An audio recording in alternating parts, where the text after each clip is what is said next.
Que el Señor esté con ustedes. Proclamación del Santo Evangelio según San Juan.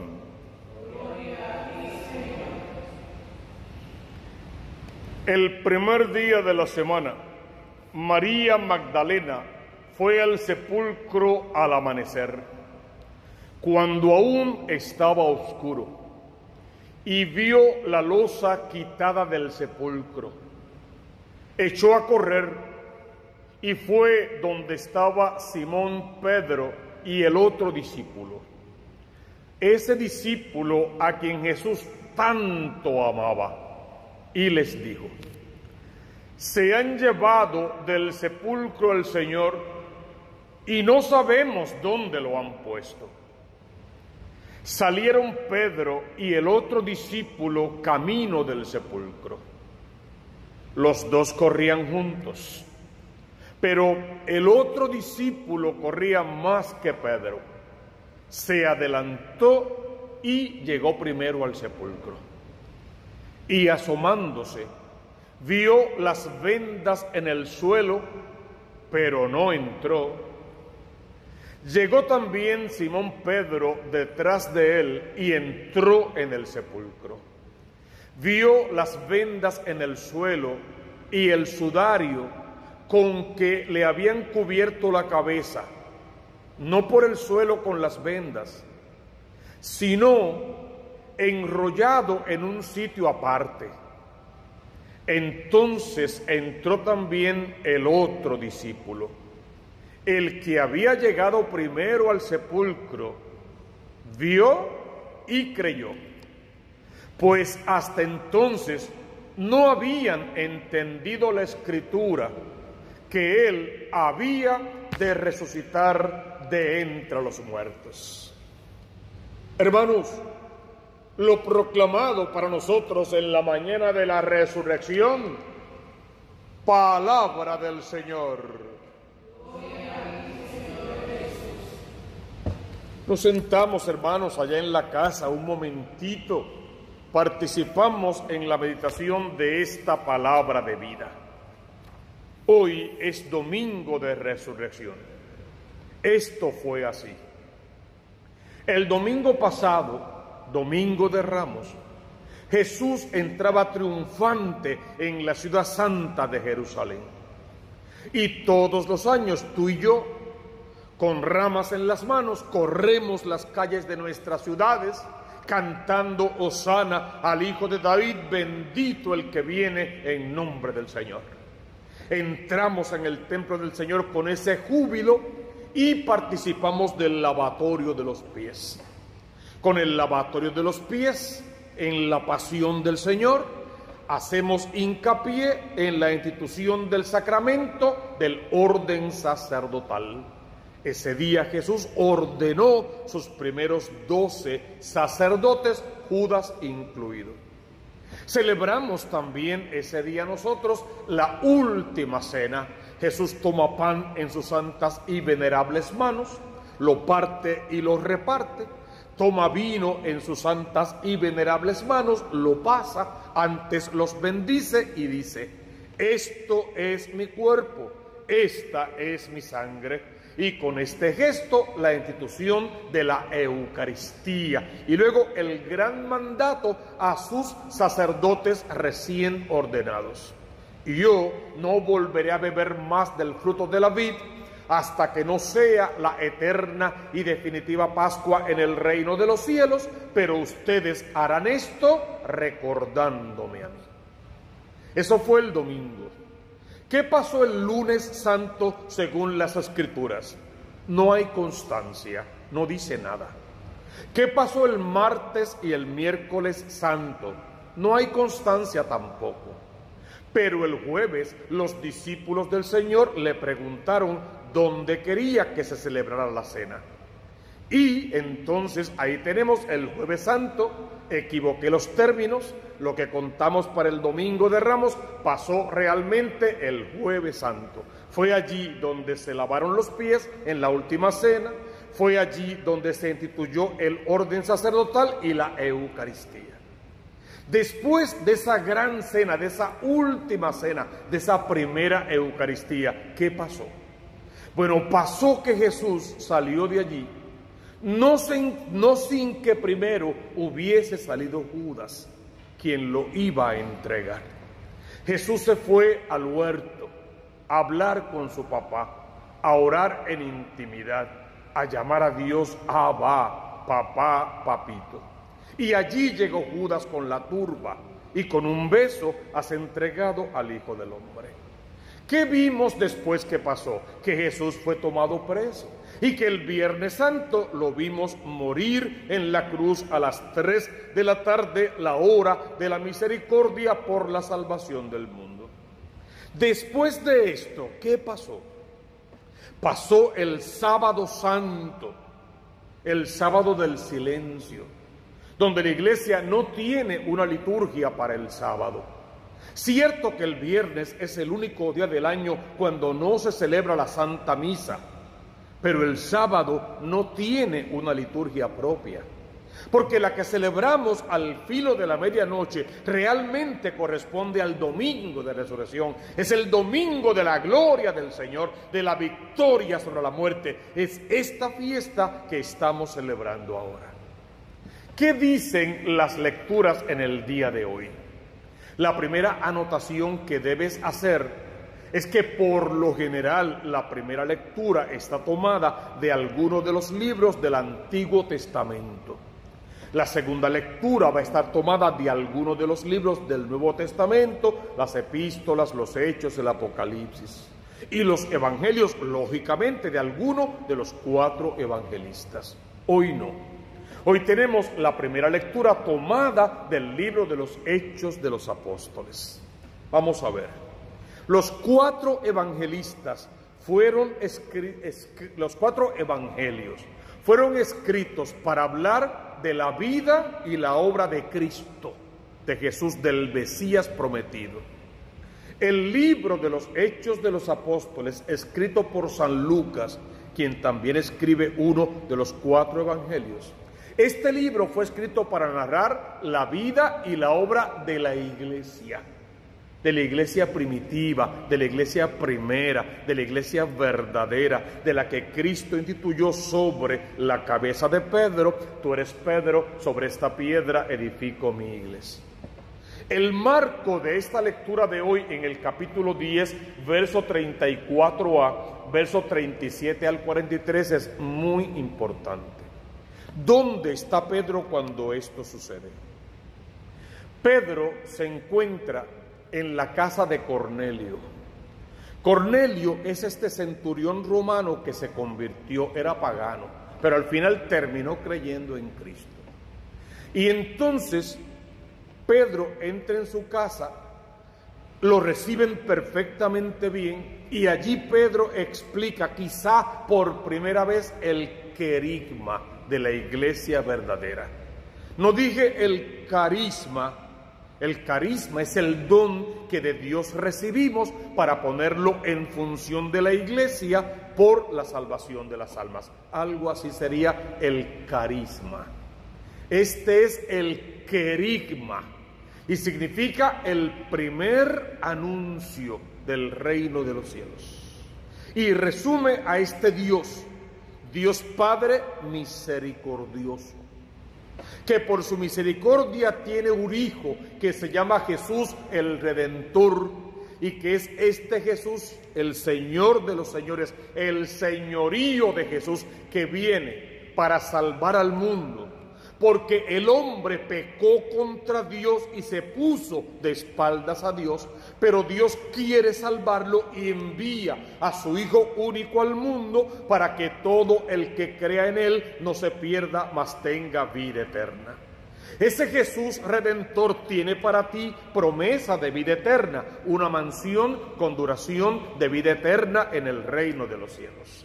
Pero también tiene para ti una promesa doble, que se va y que volverá para juzgar, para levantar, si quieres, a la iglesia. y que antes enviará al Espíritu Santo de Dios con sus 7 dones para darle vida y movimiento a la iglesia verdadera. Es el dínamo que pone la iglesia en movimiento de salvación. Es el Espíritu Santo de Dios, consolador, vivificador, santificador, que acompaña a los hijos de la iglesia en el plan de salvación de Dios tras la consecución de la salvación de sus almas. Todo eso es lo que Pedro, en una forma simple, estaba explicando en la casa de Cornelio. Ustedes conocen lo que sucedió en el país de los judíos, cuando Juan predicaba el bautismo, aunque la cosa comenzó en Galilea. Me refiero a Jesús de Nazaret, ungido por Dios con la fuerza del Espíritu Santo, que pasó siempre haciendo el bien, curando a los oprimidos por el diablo, porque Dios estaba con él. Ese es el resumen del querigma. Esa es toda la enseñanza de aquel primer anuncio que nos llegó a través de la primera iglesia, de la predicación de los apóstoles Pablo y todos los primeros conversos. ¿Qué nos encarga este Cristo? A predicarle al pueblo la palabra de Dios con un solemne y verdadero testimonio. Que lo que digas y lo que hagas en nombre de Cristo sea congruente, sea igual y sobre todo sea la verdad que de Dios mismo hemos aprendido. La segunda lectura que hemos visto hoy fue tomada del apóstol San Pablo a los colosenses. Los más entendidos dicen que tal vez esta carta la escribió realmente un discípulo de Pablo. Está bien, Pablo o su discípulo, esto es palabra de Dios. ¿Qué quiere Pablo hoy? Darnos un consejo simple. Busquen los bienes de allá arriba, donde realmente está Cristo. Ustedes han sido resucitados con Cristo, pues busquen los bienes de Cristo. Si realmente vivimos esta cuaresma diferente, especial y en santidad, si realmente la viviste bien y tiene para ti motivos de conversión, en adelante ya nunca más digas que crees en Cristo. Muestra la forma en que tú crees en Cristo por tus acciones, por tus palabras, por tu vida, por tu testimonio de vida. Porque fíjate lo que la palabra de Dios llega a afirmar. Hipócrita, ¿cómo puedes decirme que crees en Dios a quien no ves, si no puedes convivir en paz con tus hermanos? Parafraseando la palabra, eso es en fin de cuentas lo que va a decir.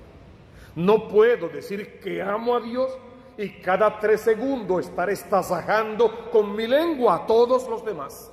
Por cualquier cosa, por la mínima cosa, no se puede. De hecho, todos lo hacemos, parecería que es el deporte nacional de nuestro país, pero no está bien, no importa, algo que todos hagan y está mal, sigue estando mal. El amor a Dios tiene que estar por encima de todas las cosas y tiene que reflejarse siempre en el amor al hermano. Tú has muerto, pero tu vida está con Cristo. Escondida tu vida está en Dios. Por lo tanto, si Cristo se ha levantado y ha resucitado y tu vida escondida está en Cristo, tienes que resucitar con Él. Darle muerte al hombre viejo para renacer a este hombre nuevo lleno del poder, de la gracia y de la misericordia de Dios. La envidia es un pecado malo que no debe existir en el corazón de la gente. Pero hoy me tengo que confesar. Cuando yo leo esta secuencia, yo creo que siento envidia por quien la escribió. Me hubiese gustado escribirla a mí. Es, yo creo que el más hermoso poema que jamás se podrá leer y canta realmente la victoria de Dios sobre la muerte. Ofrezcan los cristianos ofrendas de alabanza a gloria de la víctima propicia de la Pascua, Cordero sin defecto, que a las ovejas salva, a Dios y a los culpables unió con nueva alianza. Lucharon vida y muerte en singular batalla, y muerto el que es la vida, triunfante se levanta.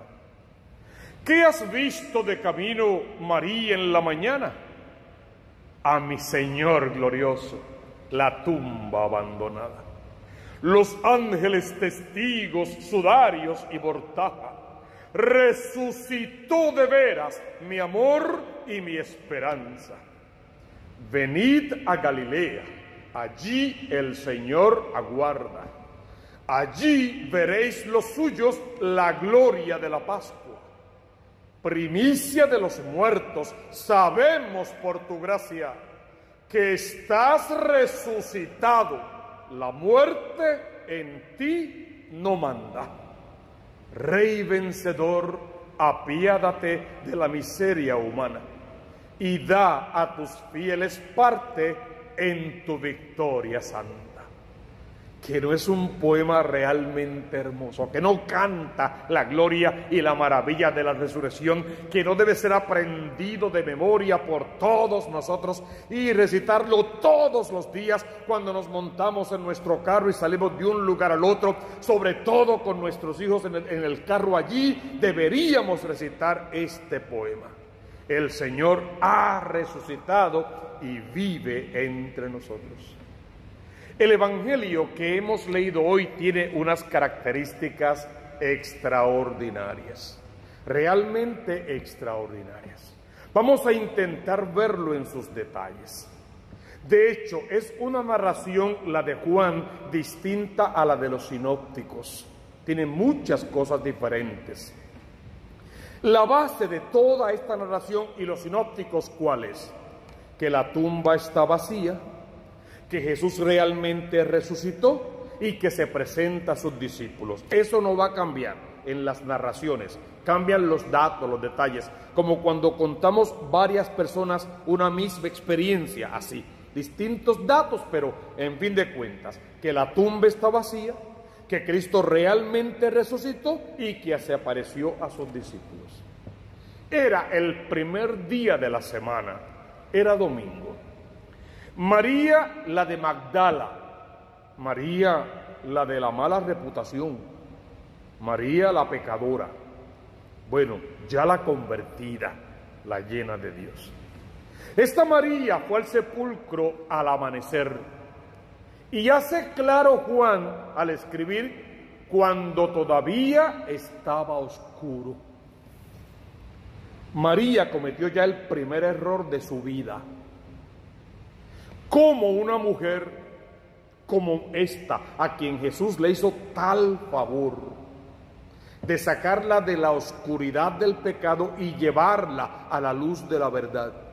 ¿Cómo una mujer como esta se atreve a caminar en la noche, en pecado, en la oscuridad? Ya había allí un deje de falta de fe. Si Jesús le había dicho, yo soy la luz del mundo, no caminen en tinieblas, le había dicho Dios. Y ustedes también son sal de la tierra y luz del mundo. No podemos caminar en tiniebla. Esta mujer se fue en la oscuridad. Juan no lo dice, los sinópticos sí. Llevaba en sus manos áloe, incienso y mirra, un ungüento. ¿Y lo quería para qué? Para embalsamar un muerto. Si esta mujer, si María realmente hubiese creído que Jesús había resucitado, hubiese llevado algo para embalsamarlo. Definitivamente no hace falta embalsamar a un resucitado. Si llevaba algo para embalsamarlo es porque no le creyó, estaba dudando de si iba a resucitar o no. Por su falta de fe, según Juan, ¿qué le pasó a María? Que en cuanto llegó, vio la losa quitada del sepulcro. Y Juan no cuenta todo lo que pasó después, salta eso para decir directamente, y esta mujer echó a correr y fue donde estaba Simón Pedro. Hermano, es una llamada de atención de la Iglesia, madre y maestra para todos nosotros. Si insistimos en vivir en la oscuridad, en el pecado, si no le damos crédito a la palabra viva de Dios, podemos ver que la tumba está abierta y no creer. Eso le pasó a María. Vio la tumba abierta, se asustó, no creyó y salió corriendo a dar una primera noticia que era mentira. Lo primero que anunció María a los discípulos, según Juan, fue una mentira. Hermano, piénsalo bien desde ese texto, piénsalo bien. Qué fácil nos es creer las mentiras y qué difícil es creerle a la palabra de Dios. Los apóstoles certificaron: Jesús ha resucitado. Los soldados dijeron: no, los discípulos se robaron el cuerpo, y tú has decidido creer que los discípulos se robaron el cuerpo y no has podido ser un católico práctico, un cristiano verdadero, un verdadero hijo de Dios, porque tú estás en el bando de los que creyeron que el cuerpo fue robado. ¿Cuánto te cuesta creerle a Dios? Y perdón con cariño, cuán fácil le creemos al primer imbécil que se nos cruce en el camino. Si el Dios de la gloria ha resucitado y un miserable soldado dijo que el cuerpo fue robado, ¿por qué le crees al soldado y no le crees a Cristo? Hermano, piénsalo de verdad. María cometió ese error. Vio la tumba abierta. No investigó nada, se fió de su miedo, del susto que pasó y se fue corriendo a decirle a los apóstoles: se han llevado del sepulcro el Señor y no sabemos dónde lo han puesto. Piensa, hermano, pero piénsalo de verdad. ¿Cómo o cuál hubiera sido la historia si los apóstoles, en lugar de ir a corroborar, a investigar, se hubiesen asustado, se hubiesen encerrado, se hubiesen ido a otro lugar lejos y no hubiesen dado crédito a lo que realmente pasó? Jamás nos hubiésemos enterado por medio de ellos, por lo menos, que Jesús había resucitado. Según San Juan, lo primero que le llegó a los apóstoles acerca de Jesús fue una mentira. Pero ellos no se quedaron en la mentira. Fueron a investigar, se personaron al sitio, quisieron darse cuenta de cuál era la verdad. Y dice la palabra que salieron Pedro y el otro discípulo. Me encanta esta narración. ¿Quién está escribiendo? Juan, el discípulo que más Jesús amaba. Y hoy quiere hacerte un regalo, el regalo de la humildad. Jamás Juan va a decir su nombre. Siempre va a decir Pedro y el otro discípulo. El nombre del otro no importa, porque el protagonista verdadero es el Cristo de la gloria y aquel a quien Cristo quiso dejar en su lugar, en este caso Pedro. Salieron Pedro y el otro discípulo camino del sepulcro. Los dos corrían juntos, pero el otro discípulo corría más que Pedro. Se adelantó, llegó primero al sepulcro y asomándose vio las vendas y el sudario, pero no entró. Eso es clave. Juan, sabiéndose el más amado, pero sabiéndose el más amado, también sabía que con todo lo que Jesús lo amaba, no lo eligió para dirigir la iglesia. Por lo tanto, se sabía amado, pero no se sabía cabeza, no se sabía vicario en ese sentido. Por lo tanto, llegó, pero hasta que la autoridad no viniera a confirmar, él no tenía nada que hacer ni nada que decir. Esperó por el Papa, por Pedro, por el vicario de Cristo, por la autoridad. Y cuando Pedro llegó, Pedro entró, Pedro vio, Juan entró, vieron y creyeron. Porque después de 3 años viviendo con Cristo, todavía su vida estaba basada en la duda, en la incertidumbre. Vieron y creyeron.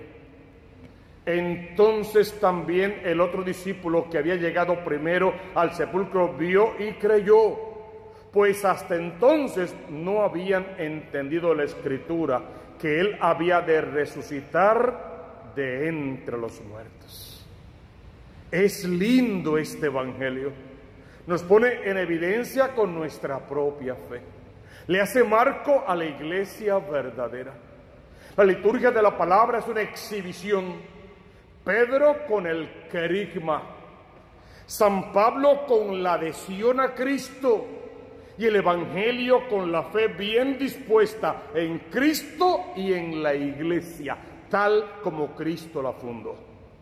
Pidamos a Dios que nos dé la sabiduría que nos hace falta para vivir la verdadera fe y entender este memorial que es hermoso, según lo explican las lecturas de hoy. Experimenta el toque de Dios en tu vida. Déjate amar por el amado. Enamórate del Cristo de la gloria y vive el resto de tu vida siéndole fiel al Cristo que tanto te ama. Si podemos verlo de esa manera, todo lo demás vendrá por añadidura.